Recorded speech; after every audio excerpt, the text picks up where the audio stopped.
collective noun. So before starting our today's topic, let's recall that what we have learned in our previous videos. So I am just going to give a short review that what we have discussed in our last video. So the topic which we have learned is parts of speech.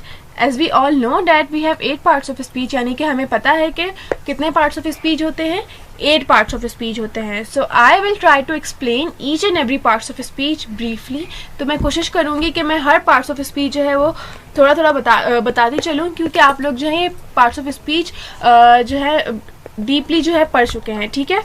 तो number 1 parts of speech is noun. So noun is a name of a person, place, animal और thing. यानी कि noun क्या है? किसी भी चीज, जगह, इंसान के नाम को या फिर जानवर के नाम को कहते हैं. हर चीज का कोई ना कोई स्पेसिफिक नाम होता है, तो उस चीज के स्पेसिफिक नाम को हम नाउन कहते हैं. Second one parts of speech is pronoun, which is a word which use in replacement of noun. यानी कि प्रोनाउन क्या है? जो चीज, रिप्लेसमेंट का मतलब क्या होता है? किसी की चीज की जगह पर कोई चीज यूज हो रही हो. तो नाउन की रिप्लेसमेंट पर कोई वर्ड अगर हम यूज करते हैं तो हम उसे क्या कहते हैं? प्रोनाउन. नाउन क्या है? किसी भी चीज का नाम. उस नाम की जगह अगर हम कोई और वर्ड यूज कर रहे हैं तो वो प्रोनाउन हो गया. ठीक है. Third one is verb. Any action is called verb. यानी कि कोई भी एक्शन अगर हम परफॉर्म कर रहे हैं तो वो क्या कहलाता है? वर्ब कहलाता है. ठीक है. जैसे कि लिसनिंग, हियरिंग, स्विमिंग और बहुत से वर्ड्स हो सकते हैं, वॉकिंग. इस तरह से कोई भी एक्शन परफॉर्म हो रहा है तो उसे हम क्या कहेंगे? वर्ब कहेंगे. Fourth one is adverb. Adverb describes a verb. ठीक है. एडवर्ब क्या करता है? वर्ब को और फर्दर डिस्क्राइब कर देता है. वर्ब क्या था? कोई भी एक्शन था. अब वर्ब के अगर हम क्वेश्चन करें कि वो वर्ब यानी कि वो एक्शन कैसे परफॉर्म हो रहा है, कब परफॉर्म हो रहा है, कहाँ परफॉर्म हो रहा है, तो उसकी जो भी आंसर्स होंगे, उसकी जो भी एक्सप्लेनेशन होगी वो कहलाएगी एडवर्ब. ठीक है. तो जो भी वर्ड, अच्छा वन वर्ड आंसर होगा. ठीक है. जो भी वर्ब जो है, जो भी वर्ड अगर वर्ब को फर्दर डिफाइन कर दे तो उसे हम क्या कहते हैं? एडवर्ब. फिफ्थ वन है adjective. Adjective describes a noun और अ प्रोनाउन. तो नाउन क्या था? Name of a person, place, animal और थिंग. और प्रोनाउन क्या है? वही चीज है पर उसकी रिप्लेसमेंट वर्ड अलग हो गया है. मतलब उसका नाम जो है वो हमने कोई और यूज कर लिया है, लेकिन चीज हम उसी की बात कर रहे हैं. तो एडजेक्टिव क्या करता है? उसको डिफाइन कर देता है, फर्दर डिस्क्राइब कर देता है. या फिर हम अगर साफ अल्फाजों में अगर ये कहें आपकी अंडरस्टैंडिंग के लिए, तो वो किसी की क्वालिटी या क्वांटिटी बता देता है. ठीक है. And the sixth one is preposition. So preposition shows relationship between noun or pronoun and other words. यानी कि preposition क्या करता है? रिलेशनशिप शो करता है किसके दरमियान? नाउन या तो प्रोनाउन के दरमियान और दूसरे लफ्ज के दरमियान. जैसे कि मैं कहूँ अगर अली गोज टू स्कूल, तो अली हो गया नाउन क्योंकि नेम ऑफ अ पर्सन है. गोज क्या हो गया? एक्शन है, तो वो वर्ब हो गया. स्कूल हो गया नाउन. लेकिन नाउन से पहले जो वर्ड यूज हो रहा है रिलेशनशिप शो करने के लिए नाउन और वर्ब के दरमियान, वो क्या कहलाया? preposition. टू क्या हुआ? preposition. ठीक है. Seventh one is conjunction. Conjunction join words और सेंटेंसेस टुगेदर. कंजंक्शन क्या करता है? दो वर्ड्स और सेंटेंसेस को आपस में ज्वाइन करता है, जोड़ता है. ठीक है. जैसे कि मैं कहूँ I like to eat apple and banana, तो क्या हुआ? एंड क्या हुआ? वो कंजंक्शन वर्ड हुआ. ठीक है. And the last one is interjection. Interjection क्या करता है? शोज इमोशंस और फीलिंग्स. इंटरजेक्शन क्या करेगा? इमोशंस और फीलिंग्स को शो करेगा. एक ऐसा वर्ड है, वैसे तो हम फिजिकली लोगों के एक्सप्रेशंस को जज कर सकते हैं कि वो हंस रहा है, लाइक वो एंग्री है, सैड है, या फिर कोई भी उसको प्रॉब्लम है, तो हम बाय फेस उसके जज कर सकते हैं. लेकिन हम बाय वर्ड भी जो है किसी के इमोशंस को जज कर सकते हैं. बहुत सारे वर्ड्स होते हैं जो कि मैं पहले पिछली स्लाइड्स में आप लोगों को पढ़ा चुकी हूँ. Our review is end here. Now move to our today's topic which is collective noun. So before starting collective noun, मैं आप लोगों को नाउन की काइंड्स बताना चाहती हूँ ताकि आप लोगों को पता चले कि कलेक्टिव नाउन भी जो है वो नाउन की ही एक काइंड है. ठीक है. तो kinds of noun, common noun होता है, प्रॉपर नाउन होता है, कलेक्टिव नाउन होता है, काउंटेबल नाउन होता है, अनकाउंटेबल नाउन होता है और एब्स्ट्रैक्ट नाउन होता है. ये जो है आप लोगों के पास 6 काइंड्स ऑफ नाउन होती हैं. Common noun, proper noun, collective noun, countable noun, uncountable noun, and the last one is abstract noun. So in total we have 6 nouns, यानी कि टोटल जो है हमारे पास 6 नाउन होती हैं, बट आप लोगों के सिलेबस में जो है वो इन 3 नाउन्स पे ज़्यादा फोकस किया है, जैसे कि कॉमन नाउन, प्रॉपर नाउन और कलेक्टिव नाउन, ठीक है। Countable noun, uncountable noun and abstract noun जो है मैं आप लोगों को सिर्फ एक ब्रीफ एक्सप्लेनेशन दे दूंगी इसकी कि क्या क्या होती हैं। तो मूव करते हैं अपने कॉमन नाउन की तरफ। Common noun, the definition of common noun is a general word for a person, place और थिंग, यानी कि किसी भी पर्सन, प्लेस या चीज़ के नाम का जनरल वर्ड जो है वो क्या कहलाएगा, कॉमन नाउन कहलाएगा। अच्छा, अगर आप ये देखें पर्सन, प्लेस और थिंग, तो ये नाउन की डेफिनेशन थी, name of a person, place, thing और एनिमल, ठीक है। तो नाउन की ही कैटेगरी है ये, नाउन की ही काइंड है, तो इसलिए अ पर्सन, प्लेस और थिंग ये आपको हर डेफिनेशन में मिलेगा, नाउन के हर काइंड्स की डेफिनेशन में मिलेगा, ठीक है। तो a name of a person, place और थिंग में अगर मैं बात करूँ जनरल वर्ड की, नेम ऑफ मतलब जनरल वर्ड किसी भी पर्सन का हो सकता है, general word for a place या फिर general word for a thing, तो वो क्या कहलाएगा, कॉमन नाउन कहलाएगा। तो एग्जाम्पल से थोड़ा और समझ लेते हैं, आपको थोड़ा और क्लैरिफाई हो जाएगा कि मैं क्या कहना चाह रही हूँ। जैसे कि पर्सन की बात कर रही हूँ, तो पर्सन में अगर मैं गर्ल की बात कर रही हूँ तो वो हो गया जनरल वर्ड, जनरल नेम हो गया। मैं किसी लड़की का नाम नहीं बता रही हूँ, मैं सिर्फ एक गर्ल को स्पेसिफाई कर रही हूँ, तो उस गर्ल को इंडिकेट करने का मेरा क्या मतलब है, गर्ल को पॉइंट आउट करने का क्या मतलब हुआ, वो कि वो जनरल नेम है, ठीक है। इसी तरीके से सेकंड एग्जांपल है प्लेस। प्लेस में क्या आ जाता है, सिटी। सिटी शहर की बात हो रही है, लेकिन मैंने यहाँ पर किसी शहर का नाम नहीं लिया हुआ। अगर मैं नाम लेती तो वो भी नाउन की एक काइंड होती, ठीक है। वो कौन सी काइंड है वो आपको नेक्स्ट स्लाइड्स में पता चल जाएगा। तो सिर्फ जनरल नेम है सिटी, तो ये क्या हो गया, कॉमन नाउन। इसी तरीके से अगर मैं थिंग की बात करी हूँ तो थिंग में क्या आ गया, टॉय। टॉय की बात हो रही है, खिलौनों की बात हो रही है। यहाँ पर मैंने नहीं बताया हुआ, नहीं डिफाइन किया हुआ कि मैं कार की बात करी हूँ या टेडी बियर की बात करी हूँ, बस टॉय है, ठीक है।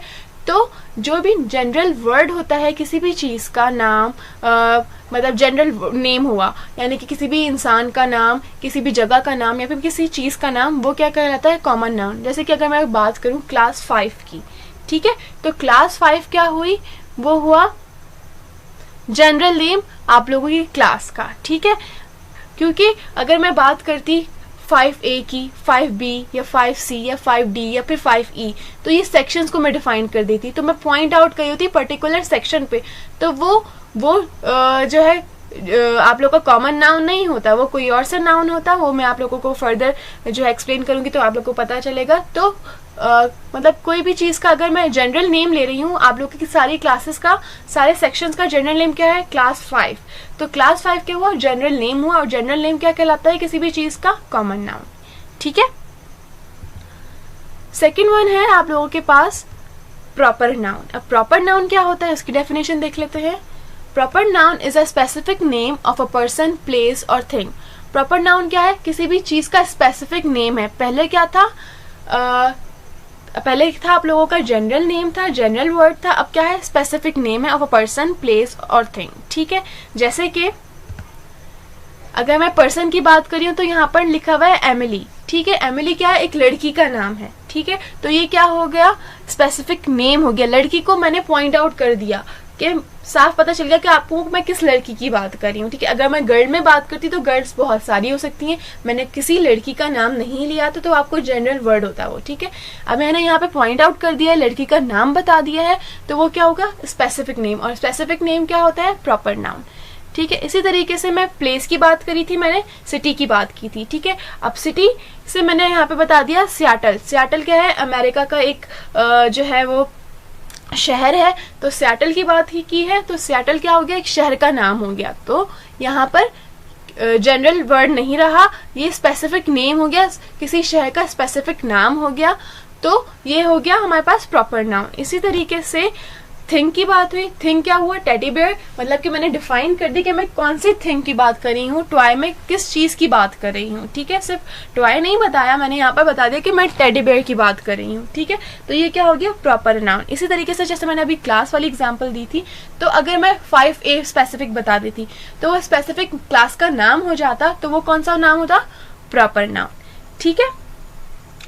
अब आते हैं हम अपने कलेक्टिव नाउन, जो कि हमारा मेन टॉपिक है आप लोगों का, वो क्या है? Collective noun. इसकी क्या डेफिनेशन होती है? Nouns that name a group of a people, animal और थिंग, यानी कि ग्रुप ऑफ पीपल की बात हो रही है, ग्रुप ऑफ एनिमल्स की बात हो रही है, ग्रुप ऑफ थिंग्स की बात हो रही है। अब सिर्फ एक सिंगुलर थिंग की बात नहीं हो रही, अब बात हो रही है प्लूरल की। सिंगुलर क्या होता है? एक चीज। ग्रुप ऑफ पीपल्स बहुत सारे लोग, यानी कि एक से ज्यादा हो गई क्वांटिटी आप लोग की, 2 हो गई है, 3 हो गई है, 4 हो गई है, लेकिन एक से ज्यादा जो भी चीज होगी तो वो क्या हो जाएगी? ग्रुप ऑफ पीपल्स या फिर ग्रुप ऑफ एनिमल्स और ग्रुप ऑफ थिंग्स। तो हर ग्रुप ऑफ पीपल का कोई ना कोई नाम होगा, इसी तरीके से ग्रुप ऑफ एनिमल का कोई ना कोई नाम होगा, इसी तरीके से ग्रुप ऑफ थिंग्स का कोई ना कोई पर्टिकुलर नाम होगा। तो उस group of people, group of animal या फिर ग्रुप ऑफ थिंग्स को क्या कहते हैं हम? Collective noun. ठीक है, जैसे कि यहाँ पर अ गैंग ऑफ थीव्स है। थीव्स किसे कहते हैं हम? चोर को। तो अगर मैं एक सिंगुलर चोर की बात करती तो वो थीफ कहलाता। ठीक है, थीफ की बात नहीं करी, काफी सारे लोगों की बात करी हूँ, क्योंकि गैंग है पूरा, तो वो क्या हुआ? A gang of thieves. ठीक है, थीव्स हो गए, प्लूरल हो गया, तो प्लूरल में आप लोगों के पास आ गया ग्रुप। क्या हुआ? ग्रुप आप लोगों का गैंग बन गया, मतलब पर्टिकुलर नाम आप लोगों का ग्रुप का रखा गया, वो क्या है? Gang of thieves. ठीक है, इसी तरीके से अगर मैं अ फ्लॉक ऑफ शीप, मतलब शीप किसे कहते हैं? दुम्बे भेड़ को कहते हैं। ठीक है, दुम्बे या फिर भेड़ को कहते हैं। तो शीप्स क्या हो गई? काफी सारी। अगर ग्रुप ऑफ शीप्स को अगर मैं बात करूं तो ये एनिमल हो गया, ग्रुप ऑफ एनिमल है, शीप्स है, तो a flock of sheeps. Sheeps के अगर हम रेवड़ की बात करते हैं, रेवड़ कहते हैं ना शीप्स को, तो उनका रेवड़ है, ग्रुप ऑफ शीप्स है, तो उनका पर्टिकुलर नाम होता है, वो क्या कहलाता है? फ्लॉक। तो अ फ्लॉक ऑफ शीप। इसी तरीके से है अ स्वार्म ऑफ बीस। मक्खियों के छत्ते को हम कहते हैं काफी सारे। अगर मक्खियां, तो हम क्या कहेंगे?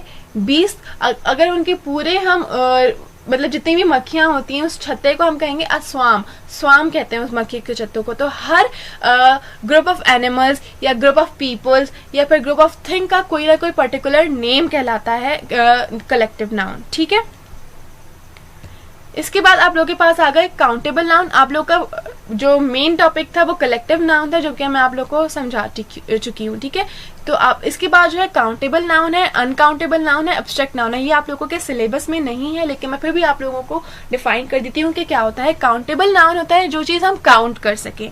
ठीक है, जैसे कि मैं काउंट कर सकूँ, अगर मेरे पास पेंसिल्स हैं तो मैं पेंसिल्स काउंट कर सकती हूँ कि मेरे पास 3 है, 4 है, 5 है।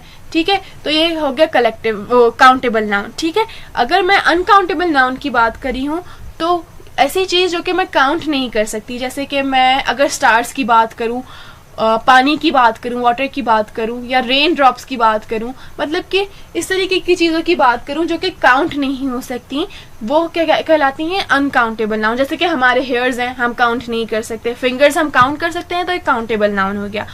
ठीक है, अनकाउंटेबल नाउन क्या हुआ? हमारे हेयर्स। ठीक है, तो ये हमारे पास हो गए काउंटेबल और अनकाउंटेबल नाउन। एब्स्ट्रैक्ट नाउन क्या होता है? एब्स्ट्रैक्ट नाउन वो चीज है जो कि हम टच नहीं कर सकते, हम सिर्फ फील कर सकते हैं। ठीक है, क्या हम टच नहीं कर सकते, हम उसे देख नहीं सकते, जो हम सिर्फ फील कर सकते हैं। जैसे कि हम, अगर मैं बोलूं कोई स्मेल है किसी भी चीज की, तो वो हम एब्स्ट्रैक्ट नाउन हो जाती है। जैसे कि लव है, इमोशंस है, लाइक लव, हेट है, तो ये हम फील कर सकते हैं, पर किसी को इसको देख नहीं सकते, टच नहीं कर सकते। तो जो ऐसी चीजें जो भी हम टच नहीं कर सकते या फिर देख नहीं सकते, वो एब्स्ट्रैक्ट नाउन कहलाती हैं। ठीक है, so your topic of today's is ends here. Let's conclude that what we have learned in this video. In the beginning we recall parts of a speech and after that we discuss kinds of noun. यानी कि शुरू में हम लोगों ने क्या पढ़ा था? पार्ट्स ऑफ स्पीच पढ़ी थी, जो कि हम लोगों ने प्रीवियस वीडियोस का हम लोगों ने रिव्यू लिया था। ठीक है, और उसके बाद हम लोगों ने काइंड्स ऑफ नाउन पढ़े। तो काइंड्स ऑफ नाउन हमारे पास कितने थे? 6 थे total. Common noun, proper noun, collective noun, countable noun, uncountable noun and abstract noun. तो कॉमन नाउन क्या होता है?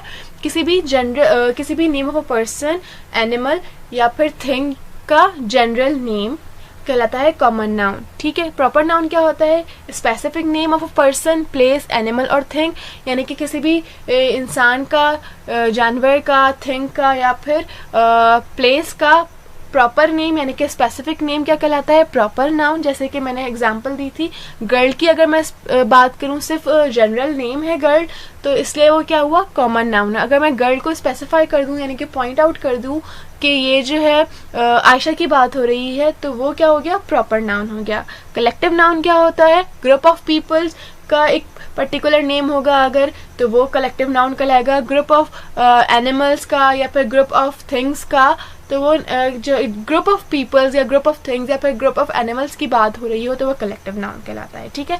काउंटेबल नाउन क्या होता है कि ऐसी चीजें जो काउंट कर सके हैं हम, उसे कहते हैं काउंटेबल नाउन। अनकाउंटेबल नाउन होता है जो हम काउंट नहीं कर सकते, जिसकी एग्जांपल दी थी। काउंटेबल नाउन क्या है, हमारी फिंगर्स है, हम काउंट कर सकते हैं। अनकाउंटेबल नाउन क्या है, हमारे हेयर्स हैं, हम काउंट नहीं कर सकते। एब्स्ट्रैक्ट नाउन क्या है, जो चीज़ हम फील कर सकते हैं लेकिन देख नहीं सकते, हम टच नहीं कर सकते, वो एब्स्ट्रैक्ट नाउन कहलाती है। जैसे कि हमारे इमोशंस हो गए, लाइक अगर मैं फीलिंग की बात करूँ तो लव हो गया, हेट हो गया, तो ये एब्स्ट्रैक्ट नाउन कहलाएंगे। ठीक है। तो in this video we have discussed all these things. तो आप लोगों को आई होप समझ आ गई होगी हर एक डेफिनेशन अच्छे से। This is your assignment.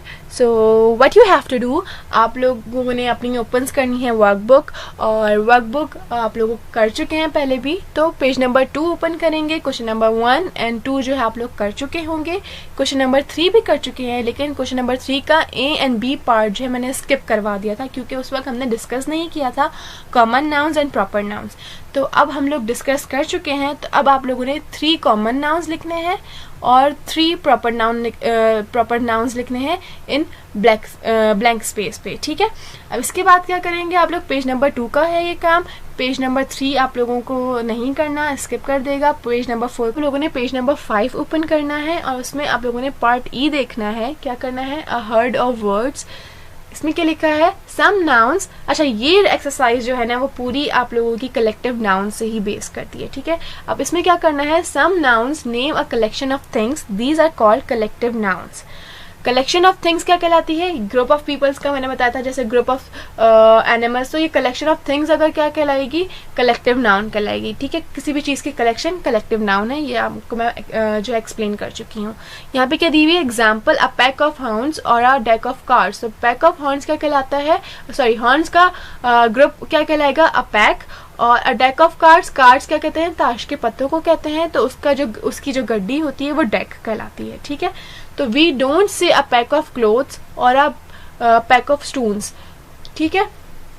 तो हम लोग क्लोथ्स को हम पैक नहीं कह सकते, इसी तरीके से स्टून्स को हम पैक नहीं कह सकते। तो हर चीज़ का पर्टिकुलर चीज़ का हर कलेक्टिव नाउन जो है वो अलग होता है। तो अब हम लोगों ने क्या करना है, here is a list of phrases but they are not correct, write the correct ones. तो आप लोगों ने क्या करना है, यहाँ पे फ्रेजेस दिए हुए हैं आप लोगों को, अब इसको करेक्ट करना के लिखना है। जैसे कि अ बंच ऑफ वुल्व्स है, तो अ बंच ऑफ वुल्व्स नहीं होता, आप पैक ऑफ वुल्व्स होता है। ठीक है। तो आप लोगों ने ये सही करना होगा। इसी तरीके से आप पैक ऑफ बीज होता है, तो पैक ऑफ बीज नहीं होता, स्वार्म ऑफ बीज होता है। आप लोग अभी पढ़ चुके हैं, तो ये आप लोगों ने ठीक करना होगा। ठीक है। तो इसी तरीके से अ क्लम्प ऑफ आंट्स नहीं होता, अ क्लम्प ऑफ जैसे कि यहाँ पे ट्रीज लिखा हुआ है तो वो होता है अ क्लम्प ऑफ ट्रीज। तो आप लोगों ने ये लिखना होगा। अ नेस्ट ऑफ आंट्स नहीं होता, अ नेस्ट ऑफ ट्रीज नहीं होता, अ नेस्ट ऑफ आंट्स होता है। तो आप लोगों ने ये सही करना होगा। अ स्वार्म ऑफ ग्रेप्स नहीं होता, अ बंच ऑफ ग्रेप्स होता है। तो ये आप लोगों ने यहाँ पर सारे ठीक करके करेक्ट करके लिखने होंगे। ठीक है। इसी तरीके से ये क्या है आप लोग के पास, क्वेश्चन नंबर 2 है, here are some collective nouns, write the correct phrases. ठीक है। आप लोगों ने क्या करना है, पहले तो अगर आप लोगों को आसानी के लिए अगर आप मैच करना चाहते हैं तो इनसे मैच कर सकते हैं। लिटर जो है वो किसके लिए यूज होगा, किटन्स के लिए यूज होगा। ग्रुप किसके लिए यूज होगा, ये आप लोगों ने खुद देखना होगा, आप लोगों ने खुद सर्च करना होगा। ट्रूप किसके लिए यूज होता है, राइमेंट किसके लिए यूज होता है, गैंग, सेट, शीप, शोल, सूट या ग्रुप, मतलब ग्रुप दोबारा से है। मतलब ये आप लोगों ने ये सब चीज़ें जो है वो देखनी होंगी कि कौन सी जो है चीज़ किसके लिए यूज़ हो रही है। राइमेंट जो है वो सोल्जर्स के लिए यूज़ होता है, ग्रुप राइमेंट ऑफ सोल्जर्स। तो आप लोगों ने यहाँ पे कैसे लिखना है, लेटर है ना, तो आप लोगों ने लेटर को अगर आपने मैच कर दिया, लेटर ऑफ किटन्स कहाँ है, किटन्स ये रहा, अ लिटर ऑफ किटन्स। तो आप लोगों ने यहाँ पे लिखना होगा जैसे कि यहाँ पे लिखा हुआ था अ लिटर ऑफ किटन्स। ठीक है, इसी तरीके से अगर आप ग्रुप को अगर किसी से मैच कर रहे हैं तो आपको यहाँ पे लिखना होगा अ ग्रुप ऑफ डैश, जो भी हो सकता है। ठीक है, इसी तरीके से a troop of dash, a regiment of soldiers, मतलब हर आपको पहले मैच करके देखना पड़ेगा और फिर यहाँ पर आप लोगों ने फ्रेजेस बनाने होंगे। ठीक है, करेक्ट फ्रेजेस बनाने होंगे। फिर आप लोगों का पेज नंबर 6 पे क्वेश्चन नंबर 3 क्या है, now fill in the blanks, some of the collections are not on this page, you have read about them before. ठीक है, आप लोगों ने क्या करना है, आप लोगों ने जो है इन ब्लैंक्स को फिल करना है खुद से, यानी कि कलेक्टिव नाउन ही लिखना है आपने। तो इनकी कोई अ डैश ऑफ शीप लिखा है, तो जैसे मैंने आप लोगों को आपकी पिछली स्लाइड में भी था अ फ्लॉक ऑफ शीप, तो आप फ्लॉक ऑफ शीप लिख देंगे यहाँ पर। डैश ऑफ एलिफेंट्स हो सकता है, क्या होगा आप लोगों ने ये खुद सर्च करना है। लाइब्रेरी ऑफ बुक्स हो सकता है, बहुत सी जैसे अभी क्या था हॉर्न्स का, ये आप लोगों का पैक ऑफ हॉर्न्स था, तो आप इस तरीके से अ बंच ऑफ कीज है, अ डेक ऑफ कार्ड्स, मतलब हर चीज़ का आप लोगों ने ये सर्च करना होगा और ख़ुद लिखना होगा। कुछ हिंट्स मैंने आप लोगों को अभी ही दे दी हैं और कुछ हिंट्स जो हैं वो इस स्लाइड के यहाँ पर हैं। अब आप लोगों ने खुद स्लाइड से सर्च करना होगा और लिखना होगा। ठीक है, तो नेक्स्ट टॉपिक हमारा जो भी है वो हम नेक्स्ट वीडियो में कवर कर लेंगे। कलेक्टिव नाउन का टॉपिक हमारा यहाँ पे ख़त्म हो गया है, तो नेक्स्ट वीडियो में मिलते हैं। Till then take care of yourselves and family members. Allah.